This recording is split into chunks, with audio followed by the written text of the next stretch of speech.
من تشبہ بقوم فهو منهم او كما قال رسول الله صلی اللہ تعالی علیہ وسلم صدق اللہ العظیم وصدق رسوله النبی الکریم۔ اللہ تبارک و تعالی نے ہمیں اسلام کی شکل میں زندگی گزارنے کا جو نظام عطا فرمایا ہے، یہ نظام دنیا کے تمام نظاموں کے مقابلے میں ممتاز ہے، سب نظاموں سے الگ ہے، اور اس کا ممتاز ہونا، الگ ہونا اپنی خوبیوں کی وجہ سے ہے، اپنی خصوصیات کی وجہ سے ہے، ورنہ الگ ہونا کسی اور وجہ سے بھی ہو سکتا ہے۔ مثلا یہ کہ پوری جماعت میں سب لوگوں نے سفید کپڑے پہن رکھے ہوں اور کسی ایک شخص نے سیاہ اور کالے کپڑے پہن رکھے ہوں، تو ظاہر ہے کہ وہ کالے کپڑے پہننے والا بھی الگ ہو جائے گا۔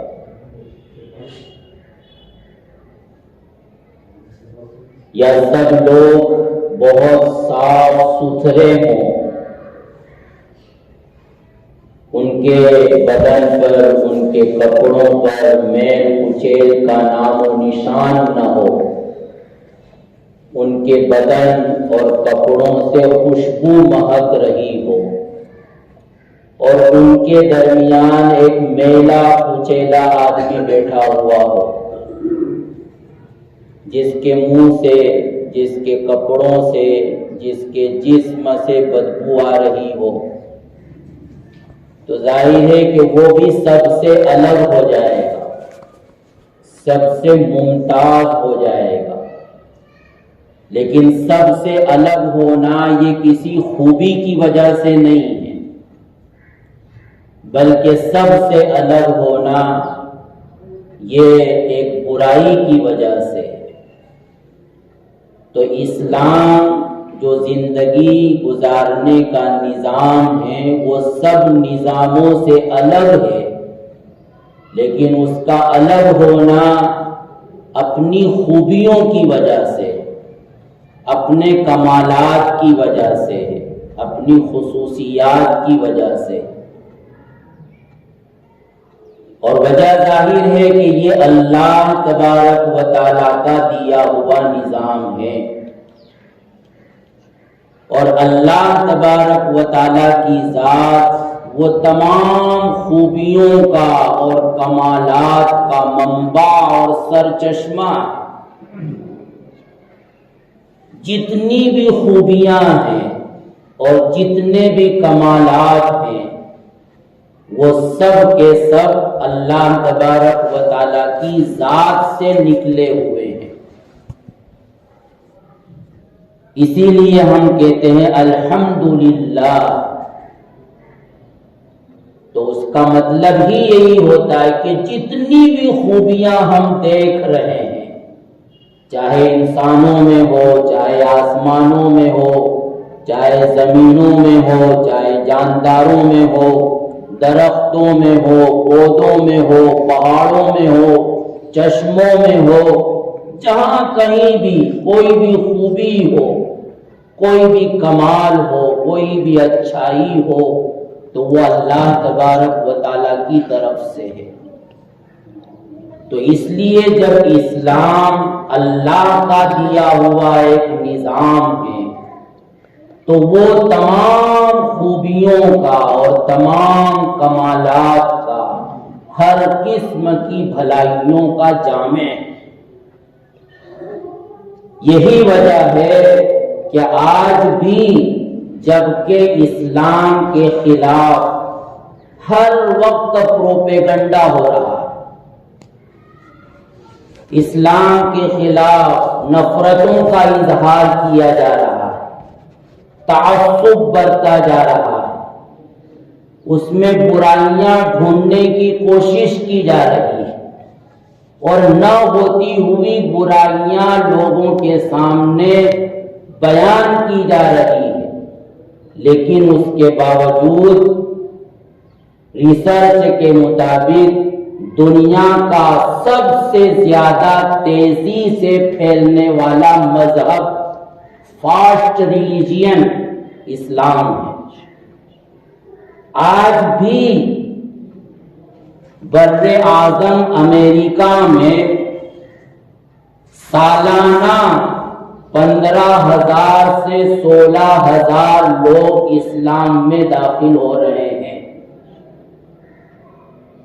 اور یورپ میں سالانہ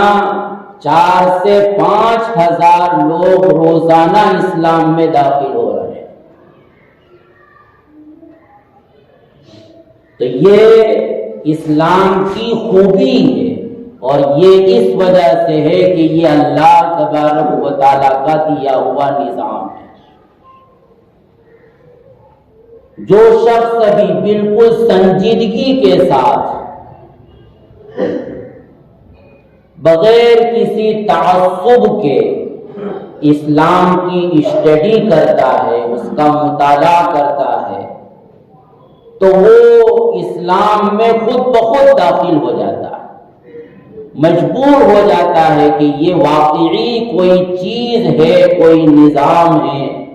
جس کو ہمیں قبول کرنا چاہیے۔ تو بہرحال اسلام اپنی خوبیوں کی وجہ سے ایک ممتاز، ایک منفرد نظام ہے، اور اسلام یہ چاہتا ہے کہ جو اسلام کے ماننے والے ہیں وہ بھی تمام قوموں کے درمیان ایک ممتاز بن کر رہیں، اپنے نظریات کے اعتبار سے، اپنے خیالات کے اعتبار سے، اپنی عبادت کے طور و طریق کے اعتبار سے، اپنے رہن سہن کے اعتبار سے، اپنے پہناؤ اور سنگھار کے اعتبار سے، اپنی بول چال کے اعتبار سے، اپنے معاملات کے اعتبار سے، اپنی سیاست کے اعتبار سے، ہر اعتبار سے اسلام یہ چاہتا ہے کہ اسلام کو ماننے والی قوم اور امت مسلمہ تمام لوگوں کے درمیان ممتاز رہے، منفرد رہے، ہر دیکھنے والا دیکھنے کے ساتھ ہی یہ محسوس کرے کہ یہ مسلمان ہے۔ ان کے محلوں کو دیکھ کر وہ پہچان لے کہ یہ مسلمانوں کا محلہ، ان کے بازاروں کو دیکھ کر ایک اجنبی سمجھ لے کہ یہ مسلمانوں کا مارکیٹ، ان کے ڈسپلن کو دیکھ کر اجنبی یہ محسوس کر لے کہ یہاں مسلمان بستے ہیں، یہاں مسلمان رہتے ہیں۔ ان کے چہرے مکھرے سے اور ان کے پہناؤ سے اسلام کو ماننے والا مسلمان پہچانا جائے۔ اسی لیے اسلام کی ہر تعلیم دنیا کے سب نظاموں سے الگ ہے، اپنے نظریات میں بھی، عبادات میں بھی، معاملات میں بھی، معاشرت میں بھی اور سیاست میں بھی۔ چنانچہ اسلام کا جو سب سے بنیادی نظریہ ہے کہ اللہ ہی کی ذات ہے کہ جس نے کائنات کو پیدا کیا، جو کائنات کا نظام چلا بھی رہا ہے، اور اسی کے حکم سے سب کچھ ہو رہا ہے۔ ظاہر ہے کہ اسلام کا یہ نظریہ اس زمانے میں اور آج بھی موجود نظریات کے مقابلے میں ایک ممتاز نظریہ، منفرد نظریہ۔ بہت سی قومیں تو وہ ہیں کہ جو اللہ کو مانتی ہی نہیں اور کہتی ہے کہ دنیا کا نظام وہ نیچر سے چلتا ہے، فطرت سے چلتا ہے، قوانین سے چلتا ہے۔ کچھ لوگ ہیں کہ جو اللہ کو مانتے ہیں لیکن وہ اس حد تک مانتے ہیں کہ ہاں اللہ نے کائنات کو پیدا کیا، لیکن وہ اس کو نہیں مانتے کہ اس وقت بھی کائنات کا نظام اللہ ہی چلا رہا، بس وہ مانتے ہیں کہ وہ پیدا کر کے فارغ ہو گیا۔ جیسے کہ کوئی مشین بنانے والا کاریگر اور انجینئر مشین بنا دیتا ہے تو وہ بنانے کے بعد فارغ ہو جاتا ہے، مشین چلتی رہتی ہے، اس کو پتہ نہیں چلتا کہ مشین میں کیا ہو رہا، اس کا کوئی عمل و دخل نہیں ہوتا۔ تو کچھ لوگوں نے اللہ کو اسی طرح سمجھ لیا کہ بس اللہ ایک صانع ہے، ایک کاریگر ہے، ایک انجینئر ہے کہ جس نے دنیا کا ایک پلان پاس کیا، اس کے مطابق دنیا کو پیدا کر دیا، لیکن اب اس کی لگام اس کے ہاتھ میں نہیں۔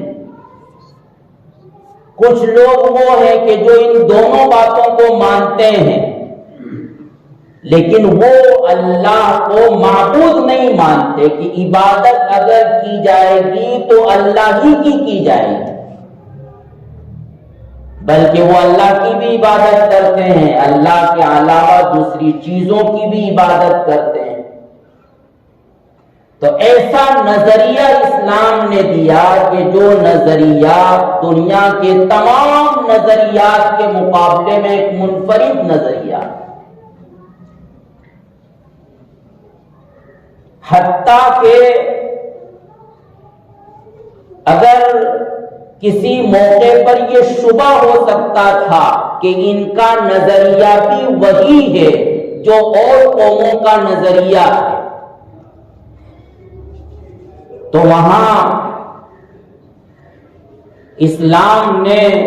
اپنا نظام بدل دیا۔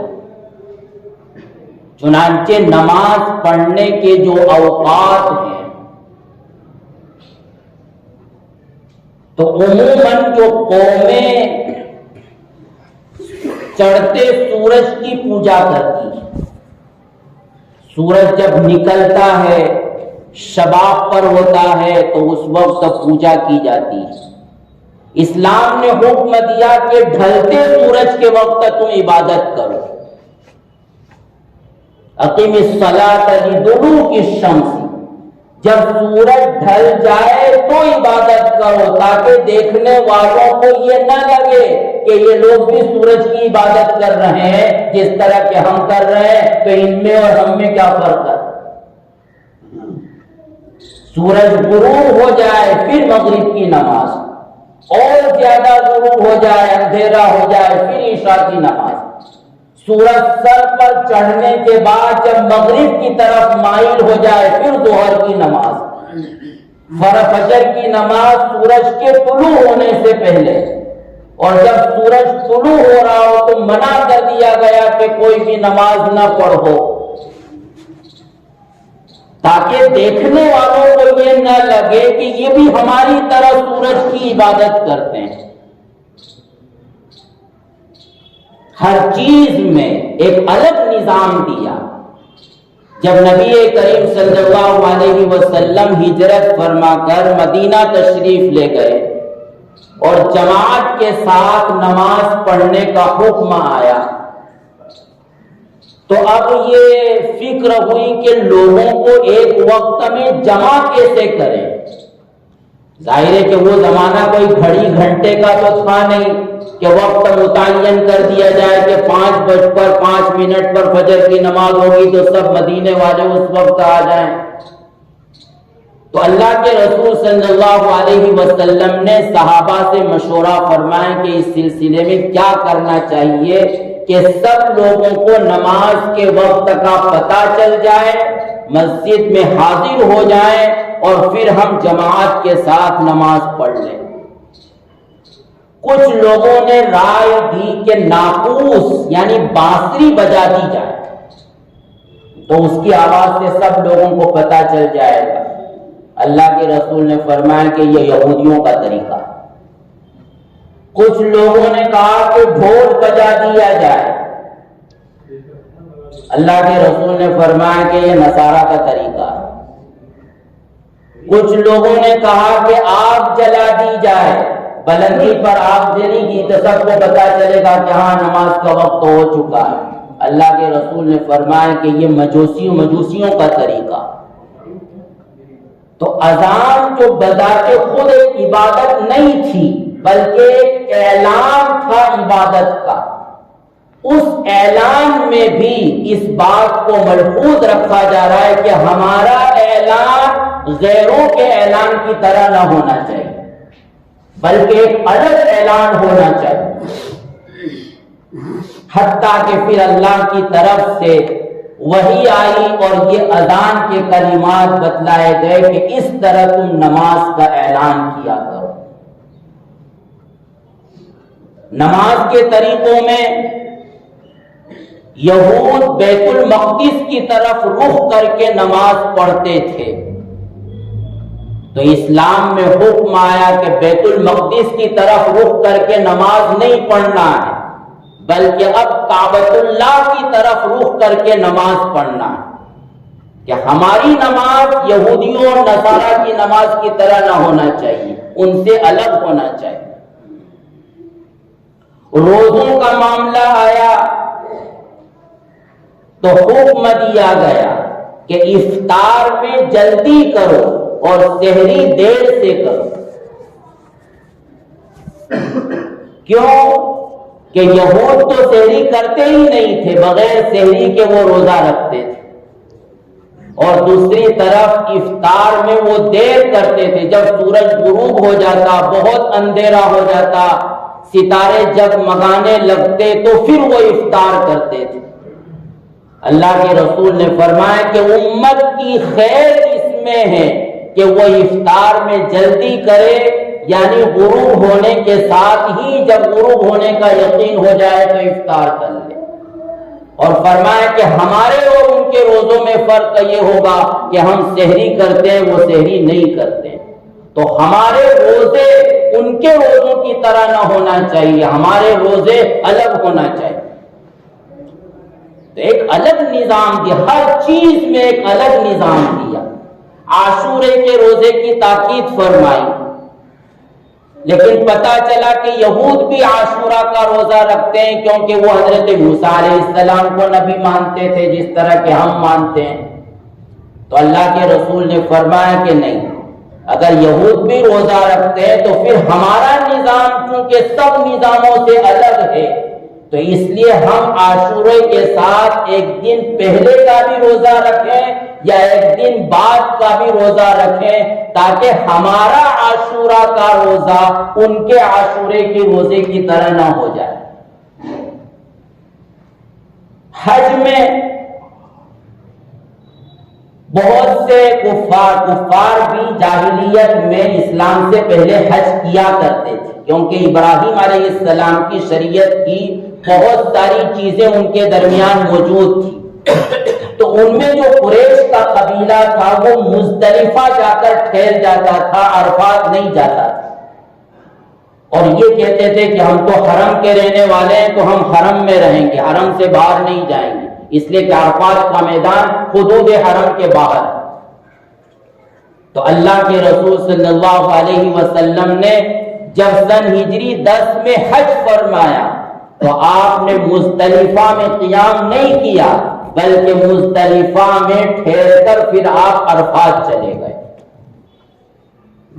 پھر واپسی میں جب رات میں مزدلفہ میں ٹھہرے تو اب تک جاہلیت کا عمل یہ تھا کہ وہ سورج کے طلوع ہونے کا انتظار کرتے تھے، اور جب سورج طلوع ہو جاتا تھا تو پھر وہ مزدلفہ سے مینا جاتے تھے۔ اللہ کے رسول صلی اللہ علیہ وسلم نے صبح صادق ہونے کے بعد فوراً نماز پڑھی، اور کچھ دیر آپ نے وہاں وقوف فرمایا، اور جب اچھی طرح روشنی ہو گئی تو سورج طلوع ہونے سے پہلے ہی آپ پہنچ گئے مینا، اور سورج کے طلوع ہونے کے بعد فوراً آپ نے جمرات کی رمی کر دی۔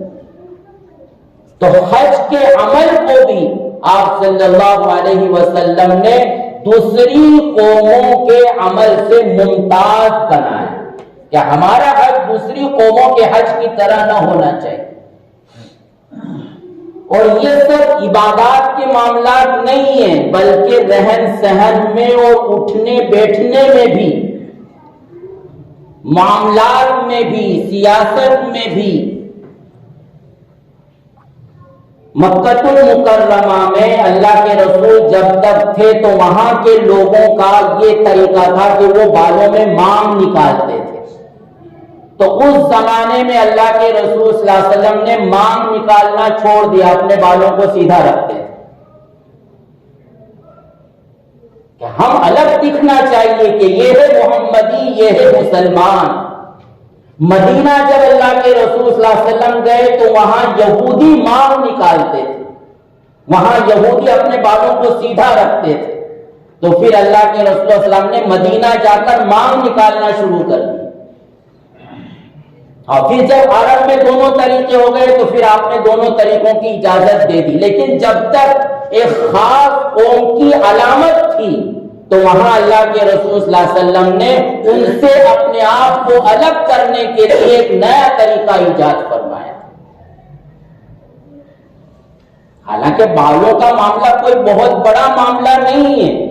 لیکن آپ نے یہ بھی گوارا نہیں کیا کہ ہمارے بالوں کی اسٹائل ایسی ہو جیسے کہ غیر قوموں کے بالوں کی اسٹائل ہو۔ ایک صحابی بیٹھے ہوئے تھے، بہت سی مرتبہ یہ ہتھیلی کو پشت پیچھے کی طرف رکھ کر وہ ٹیک لگا کر بیٹھ جاتے ہیں۔ اللہ کے رسول نے ان کو تنبیہ بھی فرمائی اور فرمایا کہ یہ مغضوب علیہم کے بیٹھنے کا طریقہ، ان لوگوں کے بیٹھنے کا طریقہ ہے جن پر اللہ کا غضب نازل ہوا۔ گویا تمہارے بیٹھنے کا طریقہ بھی غیر قوموں کے بیٹھنے کے طریقے سے الگ ہونا چاہیے۔ اگر کوئی خاص شعار ہے کسی قوم کا بیٹھنے کا، خاص علامت ہے ان کے بیٹھنے کی، تو اس طرح بیٹھنے سے اپنے آپ کو بچانا چاہیے، کیونکہ یہ اسلام چاہتا ہے کہ اس امت مسلمہ تمام قوموں کے درمیان ممتاز رہے، ان کی شناخت، ان کی پہچان ہونا چاہیے۔ کوپ پر ہاتھ رکھنا نماز میں اللہ کے رسول نے اس سے منع کر دیا اور کہا کہ یہ مغضوب علیہم کا طریقہ۔ چھوٹے چھوٹے معاملات، ایک مرتبہ اللہ کے رسول صلی اللہ علیہ وسلم صحابہ کسی سفر میں تھے، اللہ کے رسول بھی ساتھ تھے، تو آئندہ کل کے لیے آپ صلی اللہ علیہ وسلم ہدایت دے رہے تھے کہ ہمیں آئندہ کل وہاں پہنچنا ہے۔ تو آپ نے فرمایا کہ تم اپنی سواریوں کو درست کر لو، اصلحوا رکابکم، اور فرمایا کہ تم اپنے لباس کو درست کر لو، اور کہا کہ حتی تکونوا کالشامۃ فی الناس، کہ کل جب وہاں تم پہنچو تو تم ایسے محسوس ہونا چاہیے کہ یہ ہے محمد کے اصحاب، جیسے کہ انسان کے بدن میں تل ہوتا ہے۔ انسان کے بدن میں تل ہوتا ہے کہیں تو وہ بالکل الگ نظر آتا ہے، چھوٹا سا سیاہ دھبا سب کو نظر آتا ہے۔ تو کہا کہ تمہاری حیات، تمہارا لباس، تمہارے اٹھنے بیٹھنے کے طریقے، تمہاری سواریاں وہاں پہنچنے کے بعد محسوس ہونا چاہیے کہ یہ مسلمان آ گئے۔ تو نظریات میں بھی، عبادات میں بھی، رہنے سہنے کے طریقوں میں بھی، پہننے اوڑھنے کے طریقوں میں بھی ہمیں الگ نظام دیا گیا، ایک منفرد نظام دیا گیا، اور اسی لیے اللہ کے رسول نے یہ تاکید فرمائی جو میں نے حدیث تلاوت کی کہ من تشبہ بقوم فہو منہم، کہ اگر تم غیر قوموں کے طور و طریق کو اختیار کرو گے تو تم بھی انہی میں سے ہو جاؤ گے، تمہارا حشر انہی لوگوں کے ساتھ ہوگا۔ اسی لیے ایک زمانے میں جو انگریز اس ملک میں ہمارا سب سے بڑا دشمن تھا، تو اس زمانے میں ہمارے اکابر اور ہمارے بزرگوں میں بہت سے ایسے گزرے ہیں کہ جنہوں نے انگریزی بولنے کو حرام قرار دے دیا، کیونکہ یہ ہمارے دشمن کی زبان ہے۔ اس زمانے میں اگرچہ آج تو ایک عام زبان ہو گئی، انٹرنیشنل زبان ہو گئی، اور بہت سے ہمارے بزرگ اسلام کی حمیت اور غیرت ان کے اندر اتنی تھی کہ اس زمانے میں ولایتی کپڑوں کو پہننا، اپنے پین کے لیے وہاں کی روشنائی کو استعمال کرنا بھی گوارا نہیں کرتے تھے کہ جو کپڑا باہر ملک سے بن کر آتا ہے انگریزوں کے یہاں سے، جو روشنائی وہاں سے آتی ہے ہم اس کو استعمال نہیں کریں گے۔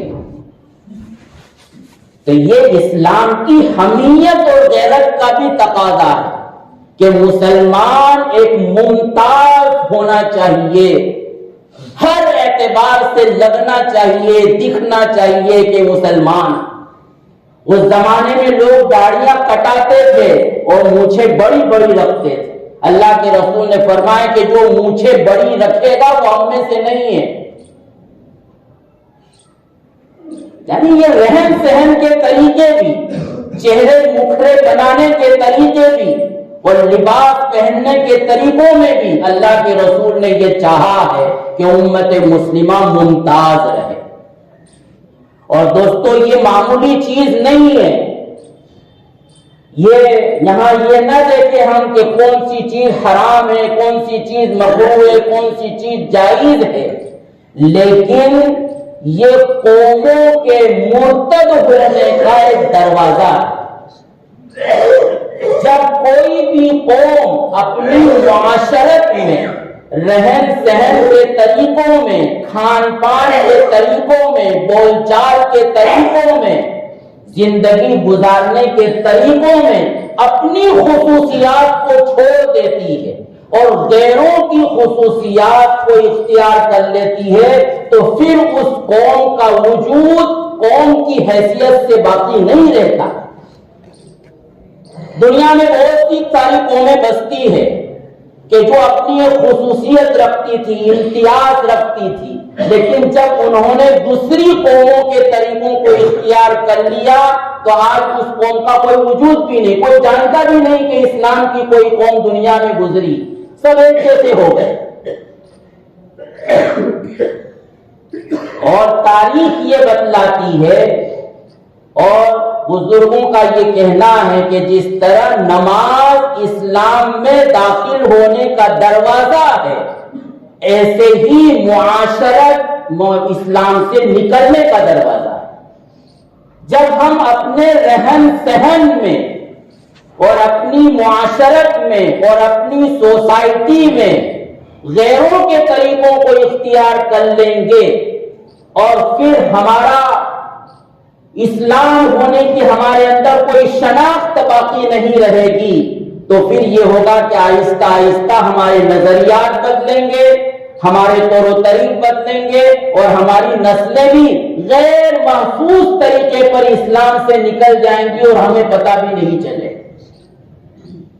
تو اس لیے دوستو ہمیں اللہ کا شکر ادا کرنا چاہیے کہ اللہ تبارک و تعالیٰ نے ہمیں اتنی خوبیوں کا حامل اور کمالات کا حامل اور بہت جامع زندگی کا ایک نظام دیا۔ اس نظام کو اپنا کر ہم اپنے آپ کو ایک ممتاز بنائیں، ہم اپنے آپ کو ایک منفرد بنائیں، معاملات میں بھی امانت و دیانت ہمارے اندر اتنی کوٹ کوٹ کر بھری ہوئی ہو کہ جہاں امانت اور دیانت نظر آئے لوگ یہ کہیں کہ یہ ضرور مسلمان ہے۔ ہر چیز میں اللہ تعالی ہم سب کو توفیق عطا فرمائے اور ہم بھیڑوں کی چال نہ چلیں رہن سہن میں، کہ چل رہا ہے تو ہم بھی چل رہا ہے، لوگوں نے یہ پہننا شروع کر دیا تو ہم بھی یہ پہننا شروع کر دیں، لوگوں نے یہ طریقہ اختیار کرنا شروع کر دیا تو یہ بھی طریقہ اختیار کر لیں، ڈھیلی پینٹ تو ڈھیلی پینٹ، ٹائٹ تو ٹائٹ، پھٹی ہوئی تو پھٹی ہوئی۔ یہ نہیں، ہمارا چوائس وہ ہے جو محمد کا چوائس. ہم نظر آنا چاہیے کہ یہ جوان واقعتاً مسلمان ہیں. وہ دنیا میں جہاں کہیں بھی چلا جائے پوری جماعت کے اندر نظر آنا چاہیے کہ یہ مسلمان ہیں. تو شناخت ہی سے اور پہچان ہی سے قوم باقی رہتی ہے، اور اس قوم کی نسلوں میں بھی پھر وہ قوم کی حیثیت سے اسلام کی شناخت باقی رہتی ہے، اور اللہ پھر